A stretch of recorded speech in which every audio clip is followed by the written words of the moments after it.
ప్రపంచంలో ఎక్కడా లేనంత సహృదయత మన భారతదేశ సమాజంలో ఉంది. మీకు చిన్నపాటి నష్టం వచ్చినా, కష్టం వచ్చినా, ఆర్థికపరమైన ఇబ్బందులు వచ్చినా ఈ దశాబ్దం కాలం పాటు మేము మీకు చాలా అండగా నిలబడ్డాం. మొన్న ఒకరు మాట్లాడుతూ, నువ్వు రామాలయానికి మీరు 30 లక్షలు ఇచ్చారు, మీరు హిందూ పక్షపాతిలాగా అని మాట్లాడితే నేను చెప్పాను, నేను 25 లక్షలు మన మస్జిద్లు కూడా ఇచ్చిన ఆ విషయం ఎందుకు మర్చిపోయారు మీరు అని.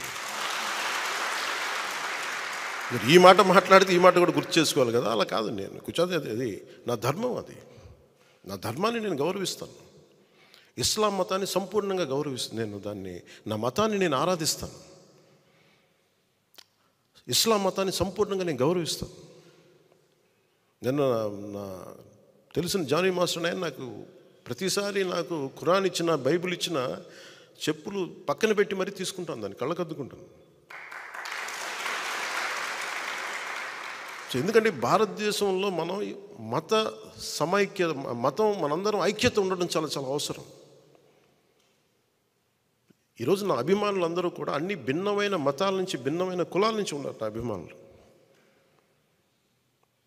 నా ఇంట్లోనే నా భార్య క్రిస్టియానిటీ ప్రాక్టీస్ చేస్తుంటాను. క్రిస్మస్ జరుపుకుంటాం మా ఇంట్లో, కానీ ఇప్పుడు నా ఇంట్లో పూజ కూడా జరుగుద్ది, రోజు దైనందిక పూజ కూడా జరుగుద్ది. నా సెక్యూరిటీలు అత్యధిక భాగం ఇస్లాం మతానికి చెందిన వాళ్ళు. వారి పండగ వచ్చినప్పుడు, రంజాన్ వచ్చినప్పుడు వారికి నేను అండగా ఉంటాను, ప్రతి ఒక్కరికి నేను అండగా ఉంటాను. నేను అలాగే పోయినసారి 10 లక్షలు ఎందుకు ఇచ్చానంటే,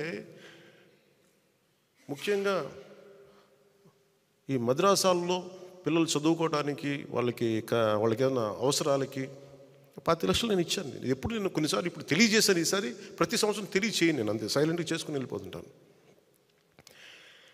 నేను దీన్ని స్వార్థ రాజకీయ లబ్ధి కోసం, రాజకీయ ప్రయోజనాల కోసం వాడే వ్యక్తిని కాదు నేను.